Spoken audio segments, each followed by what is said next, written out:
just thinking of the audit, can you remember how you actually got started with it?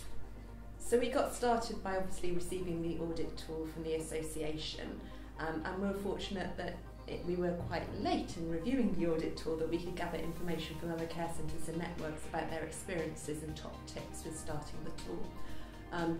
And then it was a process about dedicating some time and getting all the information we needed. For us, that was through the medical records and the MND coordinator records. And then we're fortunate we have an IT system where we can collect a lot of the community MDT records. And so we were fortunate that a lot of the information we needed was there, so we can complete the audit tool. And what were the results like? Were there any surprises? The results probably reflected our thoughts and experiences, but it was helpful to have it written down in paper and reviewing the different sections, so respiratory, nutrition, and having a bit more detail or evidence in each of those sections. One of our downfalls was that we don't weigh people regularly in clinic, so by doing the audit tool we have ensured now in clinic that everyone who needs to be weighed is weighed when they come to clinic, and our plan is just to review that later this year to ensure that we've improved in that specific area. Tracy, just cast your mind back. How did you get started doing the audit? So in true Peninsula style, we waited until the very last moment. And what happened was we actually sat down, Natasha and I, and tried to work out the best way to use the audit for our service, which involved us coming up with this plan of dividing it into 5 separate areas so that we could actually audit the results from each area. Once you'd done the audit, what did the results tell you?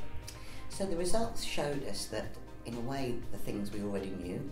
The areas of Plymouth and Cornwall received a lot of input from us, and so actually had really good results, but perhaps some of the more rural areas, North Devon and bits of Torbay and Exeter, the results there were less good, and so it highlighted to us what we already knew. So we've used the results to partly spend more time in the areas that we have not traditionally spent time in. So for example, I spend 2 days a month in North Devon, not just seeing patients but actually being around in the hospital, being able to meet consultants and staff within the hospital and sort of raise our profile in those areas. So that's been a major implementer, but also from sharing the audit with a lot of other professionals, a lot of professionals have come back to us and given us tips on ways we can work together with them to actually have more information. Helen, if a colleague was going to thinking of doing the audit, what would be the top tips that you would give them? I think it's ensuring you have time booked out in your diary so you can focus on the audit tool. I think it's helpful to get experiences from colleagues from elsewhere, any top tips that they would have with completing it. It does show the importance of good documentation, because a lot of the time I think people feel that they have done certain things with people with MND and their families, but actually have you got that documented so that you've got the information, and that makes the process quicker and easier.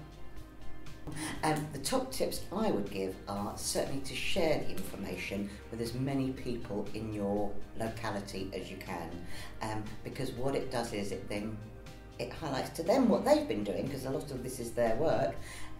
It actually certainly enhanced people's spirits about how well they were working with people with MND, which had a sort of natural buzz that came off it.